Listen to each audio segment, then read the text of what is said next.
All right. So like I mentioned before, the presentation, we did these yesterday for our baseball and multi-sport groups, and it typically takes about 30, 35 minutes.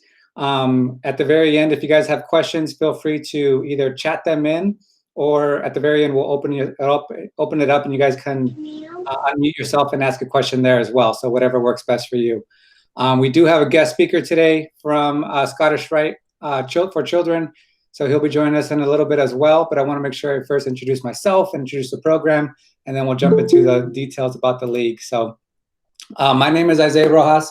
I am the executive director and owner of I9 Sports in Frisco, Plano, and Prosper. We have been operating here in the area for just over 4.5 years, so we're really excited. Spring was a great season for us. We were nice and big and ready to go, and then COVID hit, and we've been kind of reeling from it ever since, but we're really excited to get back on the field again this summer for our instructional program. So before we jump into the details of the program, I want to kind of make sure I introduce a little bit of what we're about with our league. So as a league, we are fun first. Our values are to be fun, safe, instructional, inclusive, and sportsmanship based. So everything that we do is going to be revolving around those characteristics. We want the kids to compete. We want the kids to learn. We want the kids to get better in their skill of soccer. But we want to make sure throughout the entire process that they're doing that they're enjoying themselves, that they're safe in their coaching and in their playing, that they learn sportsmanship, they learn that to be inclusive, that everyone can play, everyone has an opportunity to be out there, and they get good instruction along the way. It's no matter if we can have the best coaches in the world, but if we're over pressuring our kids, over pushing them, and being too negative in our coaching and teaching, then they're just not going to have fun after a while, and they're going to get burnt out and not going to want to play. So we want to make sure that throughout the entire process, fun is one of the most important aspects of what we do. That way they're enjoying every single minute that they're out there. That way they want to continue to play. So as parents and adults, we all have a role to play to make this happen. So parents, your role is to support all the kids using encouraging, positive words and actions. Our coaches will be out there to teach sportsmanship by being fun, supportive, and positive role models.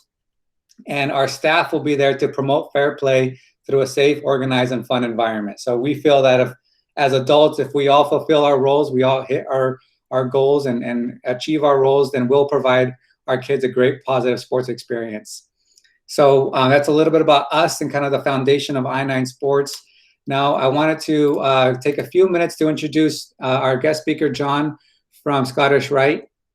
He's going to talk to you a little about some of the things that we've put together as far as our safety protocols and some stuff in regards to playing outdoors and just make sure that we're safe with the heat and the Texas heat out there. Even though we'll be playing in the mornings, it does get hot out there, so we'll make sure we're safe. So John, if you want to unmute yourself, feel free to, and then go ahead and take over. Sure. Yeah, appreciate it. Yeah, good evening, and thanks for having me, guys. Like Isaiah said, my name is John. I'm an athletic trainer with Scottish Rite for Children, and I think the goal here today is just kind of provide a few helpful tips, hopefully, that you guys can take away some nuggets or pearls from this quick little chat. But as a disclaimer, I think it's good to point out, we're Scottish Rite's in no way the experts on COVID-related topics. We are the experts on pediatric orthopedics, taking care of kids, any kind of pediatric orthopedic conditions. But just as a disclaimer there. But I think just it's just important to know that we've never been here before, and as we all try to get back to this, we want to get back to sports as safely and quickly as possible. We also want to stay there, and we don't want to have any shutdowns or have to not go back. And so I think it's just important to kind of emphasize, and Isaiah is going to get into it here in a little bit with their safety program they put together, and it's kind of a lot of the discussion probably today. And so just making sure that we take this seriously, and I think it's just something we can definitely emphasize. And it's been interesting kind of following this trend of COVID and how it relates to youth athletes and the effects of that. And we've done quite a bit of research with that, and it's interesting data coming out. But a few things I wanted to hit on. And Isaiah, can I share my screen or no? I think I can't. I don't think you're muted. Sorry. If you go to the bottom under where it says presenting, you should be able to share your screen there. Oh, sweet. All right. Let's see. I'll put a couple things. But this time off has been interesting, and I think that we look at that as, sometimes that can be good, but 4 months, no one could have expected 4 months off, and I think just emphasizing that we need to get back to this methodically, and just get back to it slowly, and make sure we're ramping up slowly. I think that comes into play when we talk about heat-related illnesses, making sure we're not jumping out there in 100-degree weather and telling kids to run around, and go all out, right? And when they haven't done this in a couple months with their friends and things like that. So just being mindful of that. I think 3 key topics for tonight, that I can maybe emphasize on is, early specialization and how that affects, burnout and increased injury rates. And I'll show a little graph here. Injury prevention and a warm up that I can maybe point you guys to, that we wholeheartily believe in, and then recognizing the signs and symptoms of heat-related illnesses. So here, I'm going to try to share my screen here. See if technology will work with us. Entire screen. Here we go.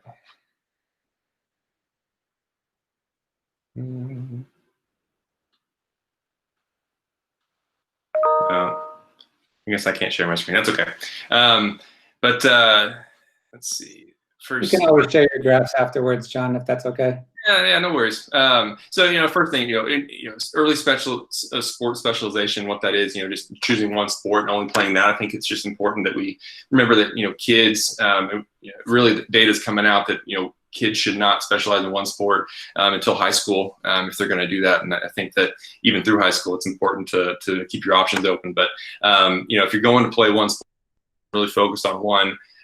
Making sure you're taking time off is important. You don't have to do that all at the same time, but we recommend 3 months a year. So just that's something to keep in mind. There's some data coming out with American Academy of Pediatrics and things like that. But I'm kind of looking at this graph here, but they're you don't have to do that all at the same time. You can do that throughout the year, but 3 months off a year, and then also at least 2 days off a week. So just keeping that in mind, I would even be a little bit more cautious as we're slowly getting back to play after quite a bit of time off. And so second part would be the warm up. So injury prevention is a huge thing for us. Obviously, we'll take care of kids when they get hurt, and we do that. And biasly, we do that well. But we would love to see kids not get hurt, and that's a big goal for us and for our group. And so FIFA 11 plus for kids. I don't know how many of you guys have heard of that before.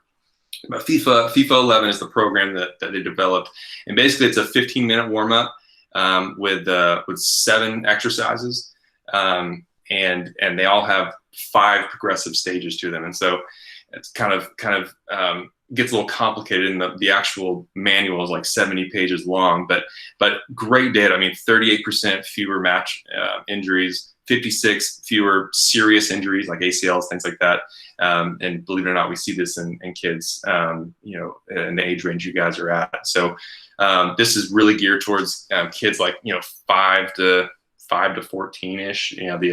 This warm up, and so I think right in the wheelhouse here for you guys. So it's something to look into, and you can Google it and get a little more information on that.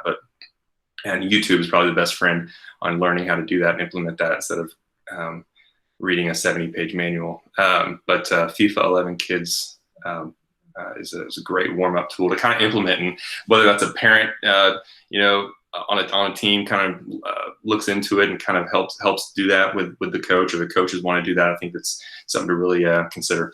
And then finally, heat-related illnesses. And so as we get back into being in sports, and we're doing it right here in the Texas heat. And so yes, you guys are out there in the mornings, but as Isaiah alluded to, it can be humid and hot and hard to sweat. Kids and old people don't regulate heat well, and we know that. And so just being mindful of that, and being prepared, making sure we're well hydrating our kids well, staying away from caffeine and sugary drinks, and kind of the rule of thumb: if you're going to be outside for less than an hour, water's the go-to. I know everyone kind of asks, when do you drink Gatorade? When do you drink Powerade?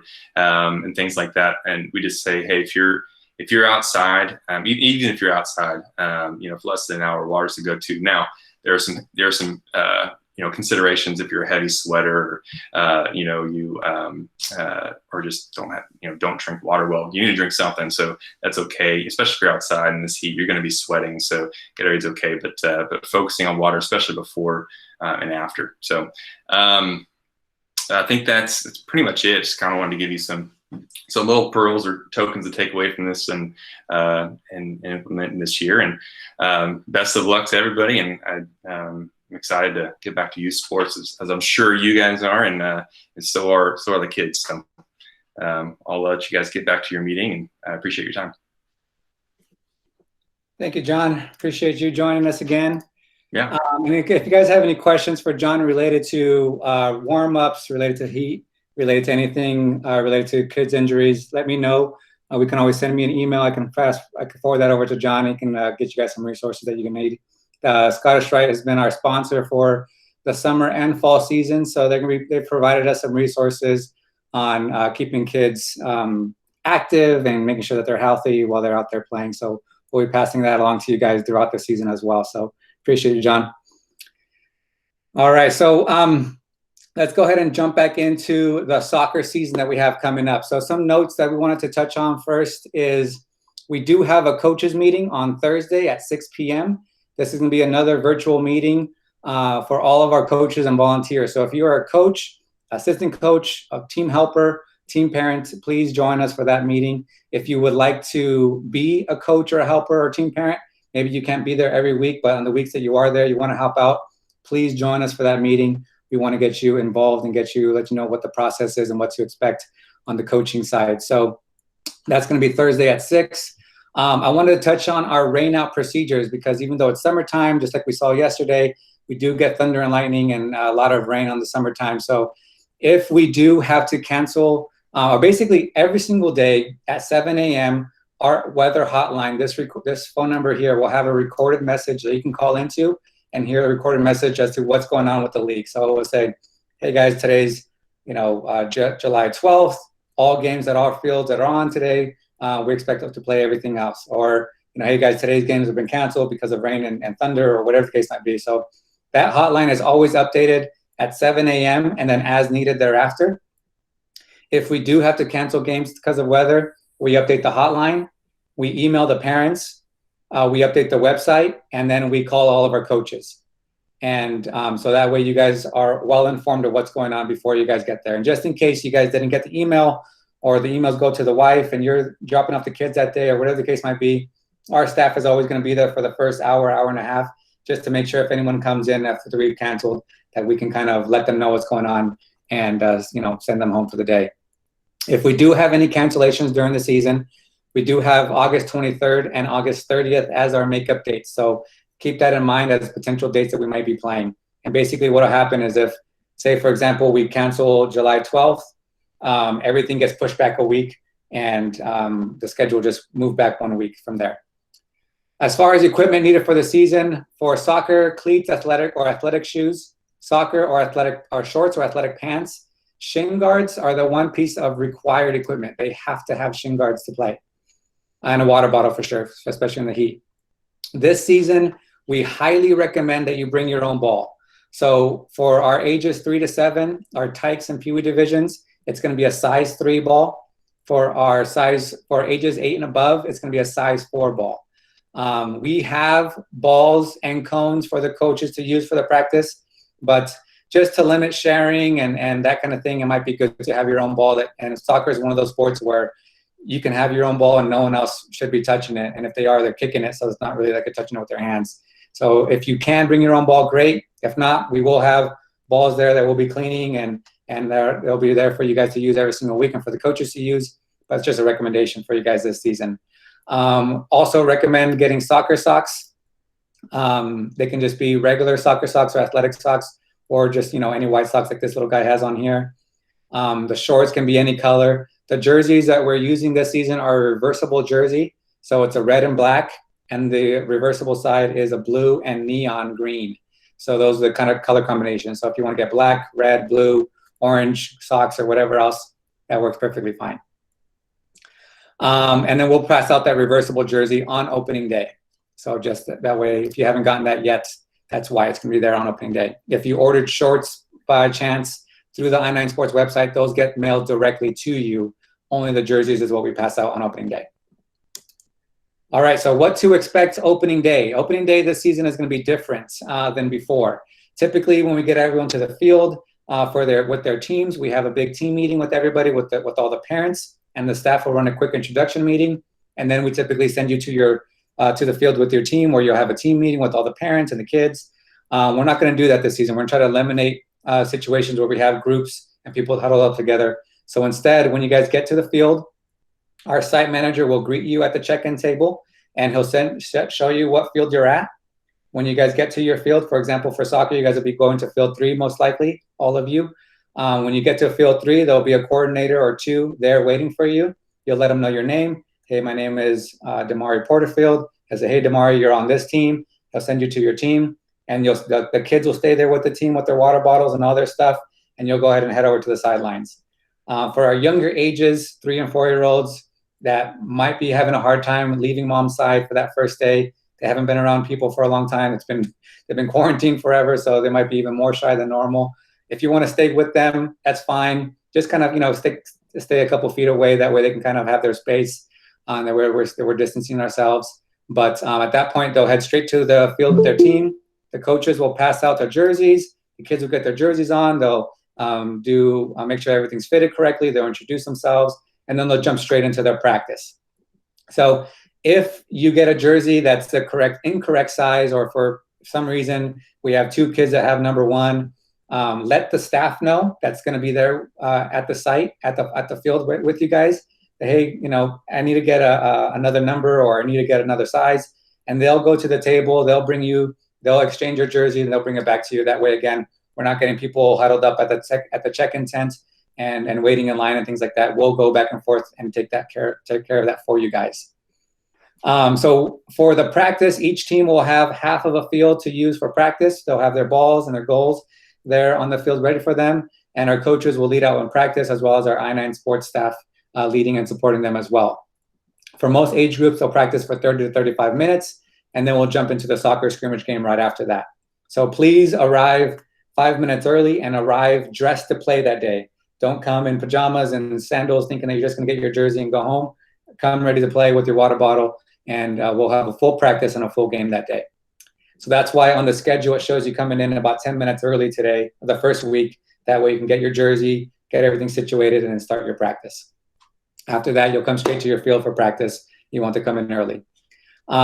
We are asking for parents that you please limit spectators to immediate family only. We know grandma and grandpa and aunts and uncles want to be there and watch, but just, right now with what's going on, we want to be extra careful, extra safe to everybody. So if we can limit spectators to an immediate family, that'd be appreciated. And then we're going to have designated areas that say spectators and spectator sitting area and players and coaches. So make sure you sit in your designated area and keeping your distance when you're there. And please help us in following the new state of Texas Executive Order GA-28 in regards to face masks in public spaces. All right. As far as the league format, so all kids are placed on teams of balancing out the age, height, weight, and skill, and coach and player requests. We have sports coordinators that'll be on the field. Those are I9 sports staff that'll be leading out in the instruction, with volunteer coaches supporting as well. And our staff will be officiating the games. Practice will focus on skill, agility, and technique. And then this season especially, and we do this for the summer anyways, but we play kind of a small-sided soccer, and the game is broken up into 4 quarters instead of halves for our older ages. And we play 3-on-3 and 4-on-4 with no goalie. Again, because we have smaller rosters with what's going on with COVID, and also because with the summertime, we want to have some subs. And so that way there's not as many kids out there, and we can play a small-sided soccer game. The benefit to this as well is having 3-on-3 or 4-on-4 on the field means that kids get more touches, they get more opportunities to touch the ball and be involved in the game. When we've done 5-on-5 on 6-on-6, you'll have 2 or 3 kids that just don't get to touch the ball in their quarter that they're out there. So limited to the number of kids on the roster allows us to be a little bit safer and allows the kids to get more opportunities as well. So that's something that we do with our instructional programs during the summer and the winter seasons. An example of a typical day when you guys arrive to the gym or to the field, you're checking out the I-9 sports tent. The coaches will, parents will head straight to your practice field, start practice. The coaches, their staff will let you know when it's time to get ready for the game. And then at the end of the game, we're not going to be doing high five lines or parent tunnels. Instead, we're going to be having clapping lines where the kids will line up across from each other, clap for each other, turn to the parents, clap for the parents as a thank you for bringing them out. And then we'll wrap up with the team meeting to pass out the sportsmanship medals. So each and every week, we emphasize a different sportsmanship trait. For those of you that are new to I-9 sports, this is a big thing that we do we do every single week. So the first trait of the week is listening, which is always a great one on week one. And then we do traits like sharing and positivity and things like that. And so the coaches will talk to the kids about the importance of this trait when they're on the field, when they're at home, when they're at school. And then at the end of the day, they'll hand out a medal to the child who best exemplified that trait. It might be one kid that gets it. It might be two kids that get it that day. But throughout the season, we'll make sure that every kid gets an opportunity to win one of those medals. That way they can be acknowledged for showing not only the skill and the performance that they're having on the field, but also the sportsmanship that they're displaying. So we ask that coaches will do this after every single game and not wait till the end of the season. That way it kind of drives in the impact. And if you want to, you can pick up a sportsmanship award sign like our little guy here in the picture. He took us home. He put it on his front yard to show off to all of his neighbors. And the mom sent us a picture of him proud with a sportsmanship medal around his neck and his award in his front yard. And then next week, they bring it back. We clean it off. And that way the next game, someone else can take it home with them if they're a winner. So if you want to do that, it's great. If you just want to go by the sign, take a picture for your social media, awesome too. That's not something that's mandatory, but that's just another little fun thing to do for the kids. So we will send you out in our newsletter the sportsmanship trait of the week. That'll go out every Wednesday and Thursday. So you can talk to your kids about the trait coming up that week, whether it's sharing or listening or positivity or whatever the case might be. That way, again, we're kind of driving in that sportsmanship trait as much as we can at home. So some notes on sportsmanship and preparation. So safety-wise, when it comes to injuries, especially injuries regards to any kind of head collision or head-to-ground collision, or they try to head the ball and it kind of creates a little bit of a jarring situation for a kid. We have a very simple rule of if in doubt, sit them out. If you feel like a kid injured themselves or got a head injury and there's a little bit, worried about it, we want to sit them out. It might be for a few minutes, or might be for a half, or might be even for a game, just to make sure that the kid is safe. Sportsmanship is expected by all of our parents and spectators and players. Inappropriate language, of course, or behavior is not tolerated. We never have that issue, but we always want to make sure we emphasize that. And then we always talk to our parents about emphasizing the things that we can control and our kids can control. We can emphasize effort and attitude over the outcome of the game or the performance of that one player. There's going to be games when you lose. There's going to be games when you score 5 goals, and there's going to be games when you win and you score no goals. We can't always control the outcome and the performance of our players, but we can always emphasize the amount of effort that they show. They're trying their best, and they have a good attitude and showing good sportsmanship throughout the entire process. If they're doing that every single day, the outcomes, the performance will come in time. But we want to make sure we always emphasize those two things above the others. Make sure you come prepared and informed every week. Stay up to date with your team communication and league communication. Know your game information in regards to your team name or the ID name, the field that you're going to be on, the field number or the coach's name. And if you can, try to be there 5 minutes early every single week, just to make sure that you're ready to go and we're not, you're not starting late. So let's jump into how you stay informed. So the best resource is the i9sports.com account. So for those of you that have not used this yet, every single one of you has a personal account on our website. So if you go to the top here, you'll enter your email address and password, and you'll click log in. If you're a coach, you'll go into the coaches tab to see your practice plans and rosters and rule books and schedule. If you're a parent, you'll go under my account, under my schedule, and you'll see everything that you need, and it's accessible anywhere you can get online. So just to kind of show you what that looks like if you haven't seen it already, this is an example of a football schedule, but it's the same thing. So we have multiple kids signed up here. You'll see tabs for each. You'll see their dates, the practice rival time, the game time, directions to the field, what field they're on, who their opponent is, what color jersey they're wearing that day, or wearing red or wearing blue. We're not doing snacks this season, but there's also a feature here where you can update your attendance. So if you know, hey, Billy's got a birthday party that he's got to go to this week. We're not going to make the game. You can let the coach know by updating your attendance on the schedule there. That way he's aware that, hey, I'm only going to have 7 kids instead of 8 this week, or whatever the case might be. And again, at the bottom, you'll have program details. The weather hotline phone number is there. Contact your coach, contact the league, print, email your schedules, all there on the website as well. And then every Thursday, we'll send out a newsletter. So on Thursday, you'll get a newsletter from me in regards specifically to your venue. So there'll be one specifically to the Frisco and Prosper parents, and then one that goes out to the Plano parents. We'll have Coach of the Week nominations. So if you really love your coach and you want to shout them out, send us an email. Hey, really loved Coach Evan this week. He did awesome, with a picture, and we'll acknowledge him and we'll shout him out as a Coach of the Week that week. If you take any great pictures of your kids, like this is one of the pictures that a mom took and sent to us, we'll post it on that as well. Any schedule or league changes, game day information, promotional items, things like that, we'll always update on those website in the email. So email is the best way that we communicate with you guys. So please make sure you're checking that at least once a week. If not every Thursday, at least before you go to the field on Sunday, just to make sure that you're up to date with what's going on from your coach or from the league.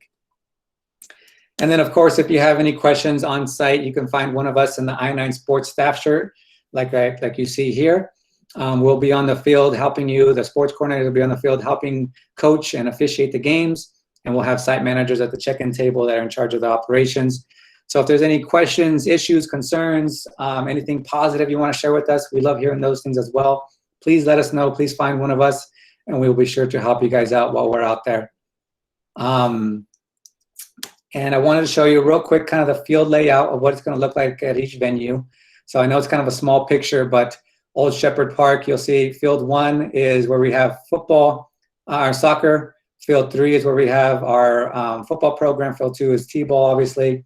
At Reynolds Middle School in Plano, we'll be on field 3, and field 3 for Shawnee Trail Sports Complex in Frisco as well. So right next to the check-in tent, you'll come in, we'll greet you, send you right to your field.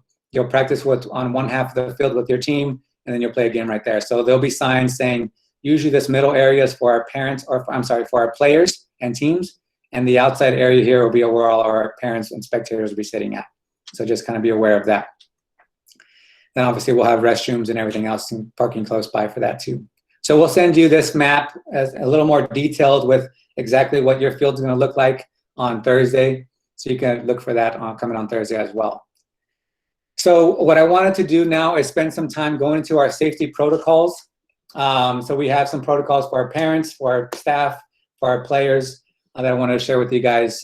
So we put these protocols together with our corporate office, looking at the recommendations from our local and national health leaders, as well as with our partnership with Aspen Institute and Scottish Rite to get some feedback and stuff. So for our parents, we ask that you limit the number of spectators to 1 parent guardian per player in attendance if possible. Again, just keep it to immediate family only if we can. Staff, parents, and participants are required to stay at home if anyone in the house is sick or they're sick. Parents and players will be asked to clean their hands before and after games. We'll have hand sanitizer there if you want to use it. And we ask that you follow the park requirements set by local government, social distancing measures, staying 6 feet apart. We do not have to do temperature checks since we're going to be outdoors, so that's not something that we're required to do, that we're recommended to do. But as you know, that the new order came out in regards to face masks in public spaces, which our parks are considered public spaces. And so anyone over the age of 10 is asked to wear a face mask, including our coaches and staff. So please help us with that. We don't want that to become something that's an issue on the field. We want to continue to play this summer season, continue to play in the fall and going forward. So if we can all do our part, that'd be amazing. And again, we'll have some signs there reminding you guys about social distancing. Another thing, no high fives, no handshakes, no intentional physical contact with other participants or guests if possible. So I know we always want to see a kid gets the goal. We want to give them a high five, give them a hug, coaches and stuff. So we have to figure out ways to, elbow bumps or whatever, foot high fives, but try to remind the players and coaches about that. In regards to our team, our staff will be disinfecting equipment before and after each session. We encourage kids, like I mentioned, to bring their own equipment, their own soccer balls if possible. We are not doing team pictures this season. Again, just eliminating another situation where we'll have people huddled together in close proximity in groups. Coach practice plans for this season have been altered to have a lot of more individual drills instead of team drills. That way they're getting that skills and learning those skills still, but without having to share equipment or kind of limit a potential contact with other people. No high five lines, no handshakes, and no unnecessary team huddles. So when we're doing our sportsmanship awards, we're doing introductions to the kids, we'll have them kind of line up or sit down shoulder to shoulder, and we'll kind of talk to them like that instead of everyone huddled in together close, hands in, and doing that kind of stuff. We'll have to kind of adjust how we typically do those kind of things. We won't be doing parent tunnels that were replaced by clapping lines, like I mentioned, and no team snacks or concessions sold at the site. So I do definitely recommend bringing a snack for your kids, because the kids love snacks. And that way you can still get something fun to eat after an hour of playing hard and running around.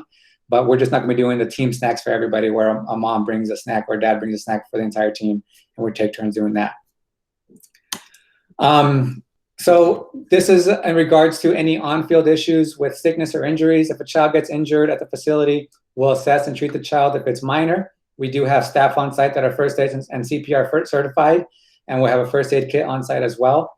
Obviously, if it's something major, we'll contact emergency services and let you guys know about it. I'm sure you'll be there anyways. But if a child shows up with any symptoms of sickness while at the field, whether it's heat related or anything else, we'll immediately remove the child from the group and place them at a safe distance and space. We'll stop activities, clean all equipment and areas, including hand washing for all staff and kids. At this point, parents will be informed of what's going on. So our staff will come over to the sidelines and, hey guys, we had a kid that was having a little bit of a heat exhaustion. He's not feeling too well. Mom's going to take him home. And that way you're aware of what's going on, not kind of in the dark. And that way you can make the decision of to where, yeah, let's continue playing. Or, you know what, I don't feel comfortable. I'm going to go ahead and call it for the day, whatever you decide to do. We want to make sure that we're transparent with you guys on that.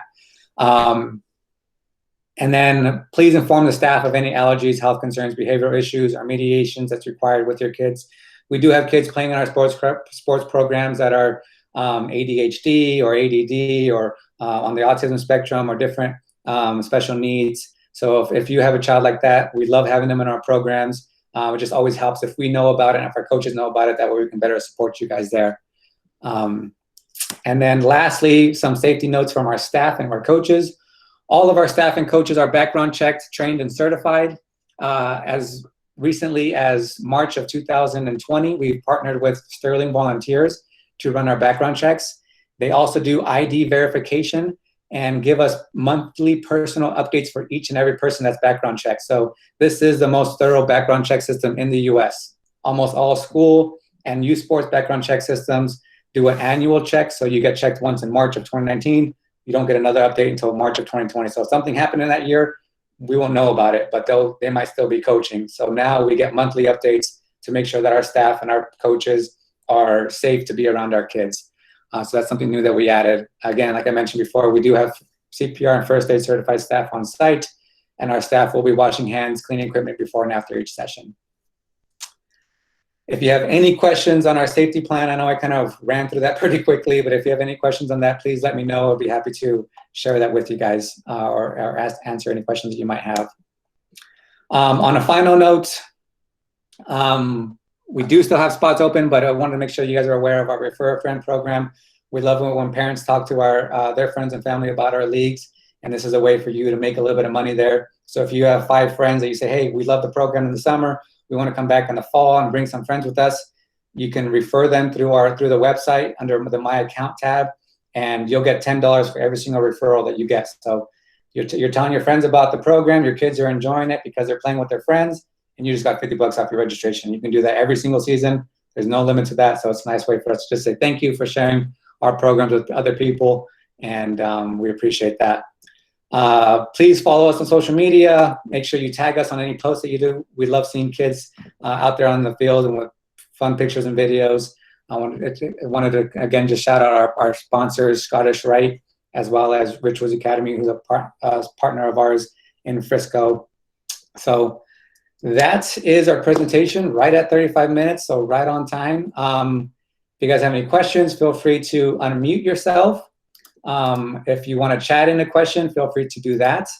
One thing that I didn't mention that I wanted to make sure I talked on real quick is in regards to equipment, shin guards, soccer balls, socks, or cleats, that's the word I'm thinking of. A great place to get those pieces of equipment is Play It Again Sports and Replay Sports. These are secondhand sporting goods stores, and you can buy a pair of cleats that are basically brand new for like $3. A soccer ball for a couple dollars, shin guards for $3 or $4. Socks, they'll have their brand new. They don't reuse the socks, but they'll have those for a couple bucks. But it's cheap, especially for our young kids. They'll probably grow out of it. There's cleats by the next season anyways. So it's a cheaper way to make sure they have the equipment that they need, and you're not spending a lot of money on some brand new Dick's Sporting Goods, Nikes that they're gonna, not be able to use next season. For the shin guards, we got this question a little bit yesterday for a multi-sport, but you want to get something that protects the shin from about right to the tongue of their shoe to about an inch or two below their kneecaps. That's kind of the area they want to protect. You want it to be, you do not want the shin guard to go above the kneecaps. Then it's hard for them to run. They're tripping over themselves. You want to make sure that that's covering that shin area only. And it's not too small where it's just half of their shin and they can still get kicked or something. So you want to kind of stay in that area between the top of the tongue of the shoe to an inch or two below the kneecap. Any questions in regards to anything we went over today? All right, guys. Well, if there's no questions, we are done for today. I appreciate everybody joining us today. We'll see you guys on the field on Sunday. It's going to be a warm one, so make sure you bring some water and keep yourselves cool. That way the kids can have fun and we can enjoy to get back to the spring season. So thank you guys so much, and we'll see you guys on Sunday. Appreciate it.